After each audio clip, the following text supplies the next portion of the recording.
Salut à tous les amis, bienvenue dans ce nouveau vlog. Alors aujourd'hui on se retrouve avec un moteur que j'ai fait précédemment sur la chaîne. Je sais pas si tu t'en souviens, c'est un cylindre en réalité, hein, j'ai fait juste le cylindre, donc un cylindre MVT. Donc c'était un 90 MVT passé en 80 cm3 et c'était un cylindre AM6 passé sur Derby.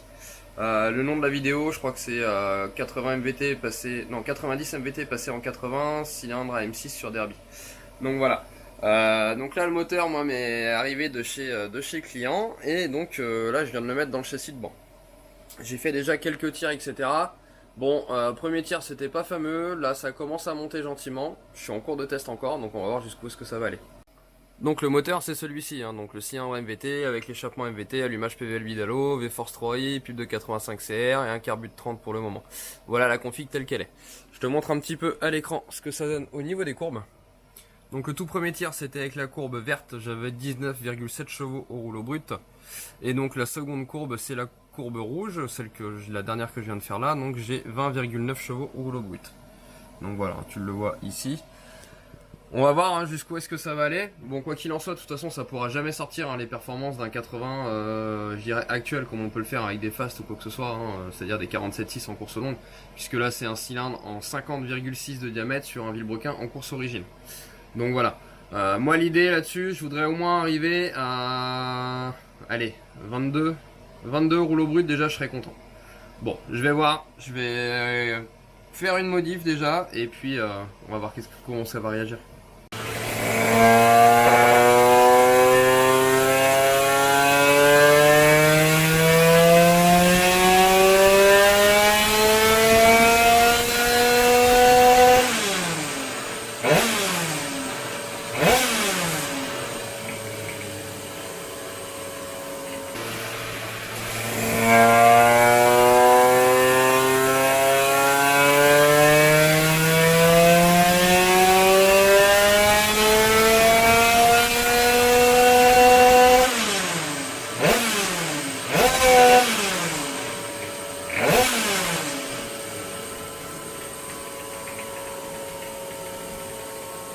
Bon voilà, hein, ça évolue encore un petit peu.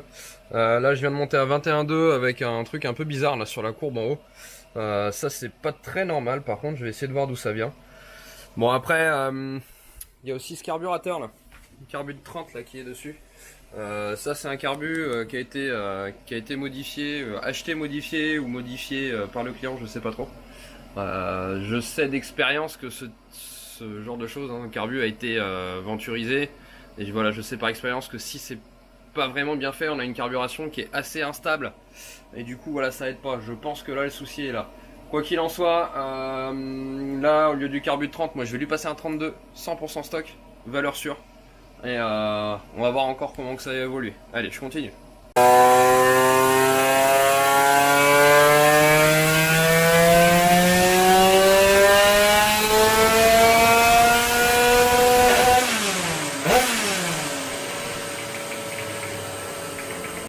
Bon, il y a du mieux avec le carbu de 32, hein, tu vois, j'ai réussi à reprendre un petit peu de puissance, 21,6, 21,5. J'ai même fait un pic à 21,8 tout à l'heure, par contre j'ai toujours un comportement bizarre comme ça de temps en temps.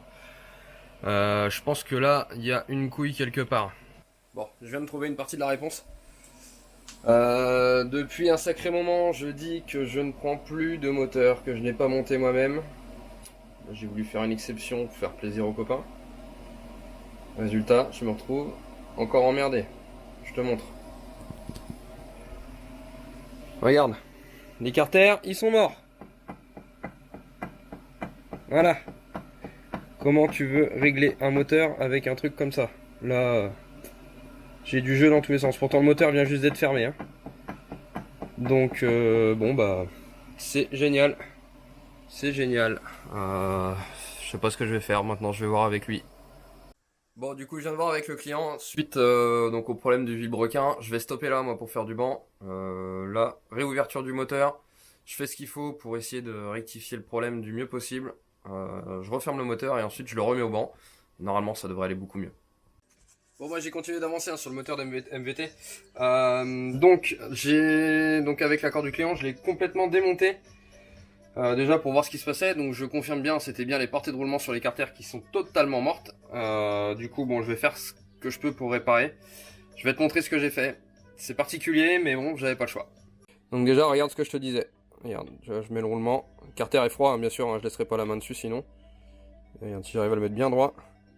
Touc. Voilà. Donc ça, déjà, hein, tu sais que ça veut dire que c'est mort. Et donc, qu'est-ce que j'ai fait là-dessus pour que les roulements restent en place? Eh bien, tu le vois ici, hein, avec un petit pointeau comme ça. Je suis venu faire des points tout autour, hein, histoire de tasser l'alu un petit peu sur le roulement. Bon, c'est clairement, si tu as le même problème sur ta machine, pour rouler sur la route, ou quoi que ce soit, si tu veux espérer que ton moteur dure, ne fais pas ça. Ça, c'est vraiment... Là, c'est le cas de dernier recours pour un moteur qui va rouler très très peu. Hein, c'est un truc qui va faire de la piste 2 fois dans l'année quand on va rouler à Salbris. Donc voilà, si ça casse, c'est pas trop méchant.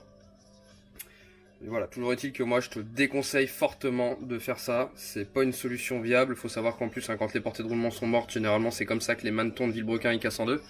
Et après, on arrive sur des vélos qui divorcent comme ça, par exemple. Donc voilà. Moi je continue, je finis ça, je referme le moteur et puis je le remets au banc.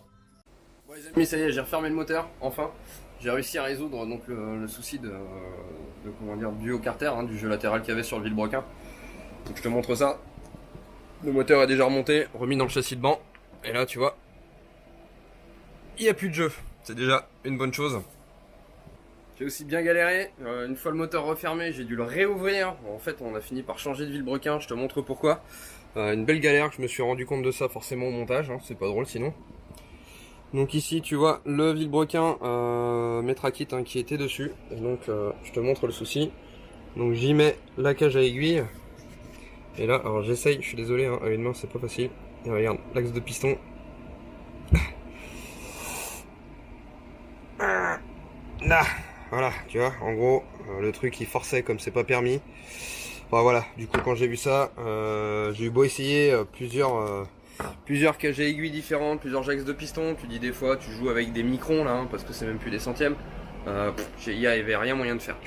Du coup, bon bah au dernier moment, hein, je réouvre le moteur encore, je décide de changer de Villebrequin.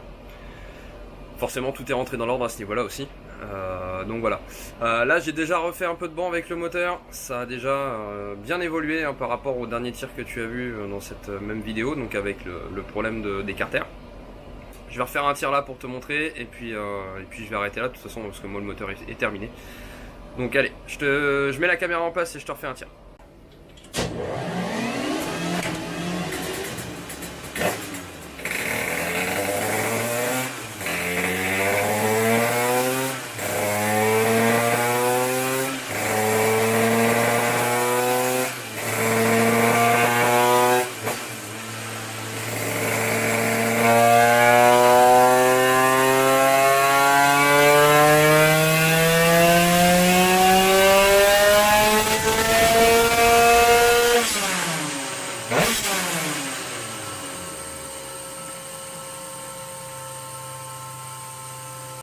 Donc voilà, hein, exactement où j'en suis. Donc là je termine à 22,6 chevaux rouleau brut pour 12,2 mètres-newtons de couple. Donc tu vois la courbe, donc ça correspond à la courbe verte, hein, bien sûr. La courbe rouge c'était donc avant de réouvrir et de refermer le moteur. Donc voilà ce que ça donne à peu près. Je vais te donner les chiffres à la roue. À la roue on est à 24,5, hein, donc tu vois c'est marqué ici. Et au Villebrequin, on est à 27 chevaux tout rond. Ce qui est déjà plutôt honorable. Faut bien garder à l'esprit, hein, que c'était un 90 MVT que j'ai rétrogradé en 80 cm3, que c'était un Sienna M6 adapté sur Derby. C'est un moteur qui tourne au samplon 98 en plus, donc faut quand même se limiter sur certains paramètres. Donc voilà, je suis quand même déjà plutôt content de moi et j'espère que le gars va bien s'amuser avec. Petit rappel au passage, hein, quand j'ai commencé le moteur, donc j'ai commencé ici, hein, avec la courbe orange. Donc voilà, un gain plutôt sympathique. Bon, il y avait quand même du boulot à faire sur les réglages et puis bon bah comme tu l'as vu, hein, dans le moteur malheureusement. Donc voilà. Sur ce les amis, hein, on arrive à la fin de ce vlog, donc j'espère que ça vous aura plu. N'hésitez pas à lâcher un pouce bleu, à lâcher un commentaire et puis à dire aussi ce que vous en pensez. si tu aimes pas ce genre de moteur, etc. Enfin voilà, des choses un petit peu différentes. Oublie pas, si tu veux, tu peux me rejoindre aussi sur Instagram, hein. Donc mon Instagram c'est Zinzin Préparation. Et puis voilà, normalement, prochaine vidéo, on se retrouve avec un 94 Bidalo Euro 2. Voilà, allez, je vous dis à bientôt, bonne soirée, et puis merci d'avoir regardé cette vidéo. Ciao.